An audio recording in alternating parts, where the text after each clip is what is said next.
ரோகலே இன்றைக்கி நம்ம செய்ய போகிறது கோவக்காய் வச்சு ஒரு பச்சடின்னு சொல்லுவாங்க தெலுங்கில். ஆனால் துவையல் தமிழில் இதுதாங்க. ஃபஸ்ட்டு கோவக்காயெல்லாம் நல்லா கழுவி வெட்டி வச்சுருக்கேன். கூடவே தேங்காய் கொஞ்சம், எள் கொஞ்சம், கடலைப்பருப்பு, உளுத்தம்பருப்பு, 2 கருவேப்பிலை, புளி கொஞ்சமாக உங்களுக்கு எவ்வளோ சாப்பிடுங்களோ புளி அதுக்கு தகுந்த மாதிரி வச்சுக்கோங்க. 1 காஞ்ச மிளகா, 2 பச்சை மிளகா. நாங்கள் காரம் கம்மியாக தான் சாப்பிடுவோம். உங்களுக்கு காரம் தேவைப்பட்டால் நீங்கள் காரம் போட்டுக்கோங்க. 2 பூண்டு, இஞ்சி வைக்க தேவையில்லை, பூண்டு மட்டும் வச்சா போதும். இது எப்படி செய்கிறேன்னு காட்டுறேன்.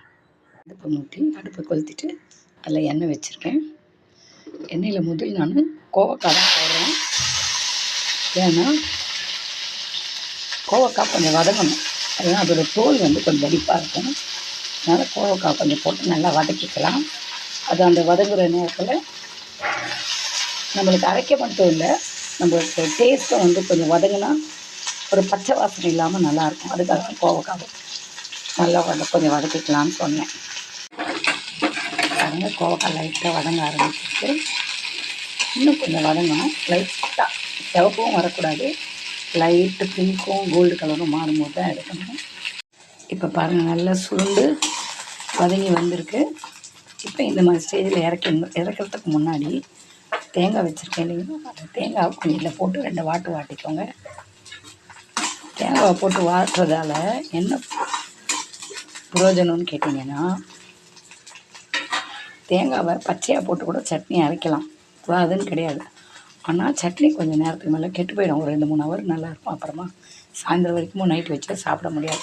ஃப்ரிட்ஜில் வச்சா இருக்கும், ஆனால் ஃப்ரிட்ஜ் இல்லாதவங்களும் சமைக்கணும் இல்லையா, சாப்பிட்றதுக்கு வேஸ்ட் பண்ணக்கூடாதுன்றதால நான் சொல்கிறேன்.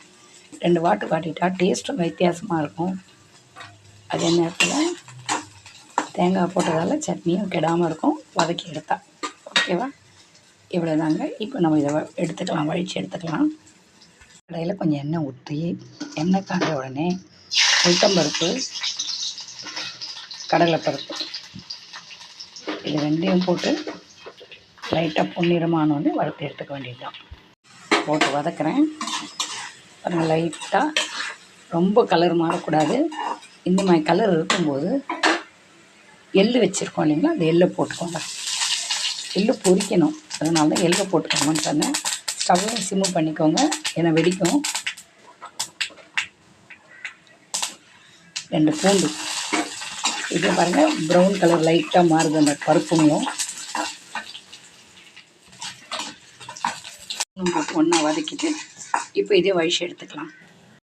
காஞ்ச மிளகா போட்டுக்கோங்க, 2 கருவேப்பிலை இருக்குது, கொஞ்சம் புளி வைக்கும், அதையும் போட்டு சிம்மிலே வச்சு வாட்டிக்கோங்க. இறக்கிறதுக்கு முன்னாடி பச்சை மிளகாவும் போட்டுக்கோங்க, பச்சை மிளகா வெடிக்கும். ஓகேங்களா?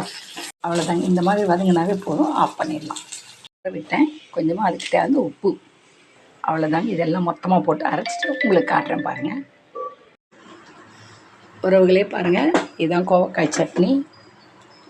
அதுக்கு ஒரு தாளிப்பு செஞ்சுட்டேன், கடுகு உளுத்தம்பருப்பு போட்டு.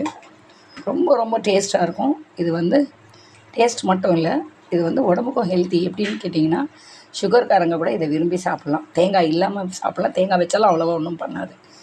கோவக்காய் எப்பவுமே சுகருக்கு ரொம்ப நல்லதுன்னு சொல்லுவாங்க. அதனால் நீங்களும் செஞ்சு சாப்பிட்டு பாருங்கள். முடிஞ்ச அளவுக்கு ட்ரை பண்ணுங்கள், உங்களுக்கும் பிடிக்கும்னு நினைக்கிறேன். உறவுகளே முடிஞ்சால் சப்ஸ்கிரைப் பண்ணுங்கள், லைக் பண்ணுங்கள், கமெண்ட் பண்ணுங்கள். தேங்க்யூ.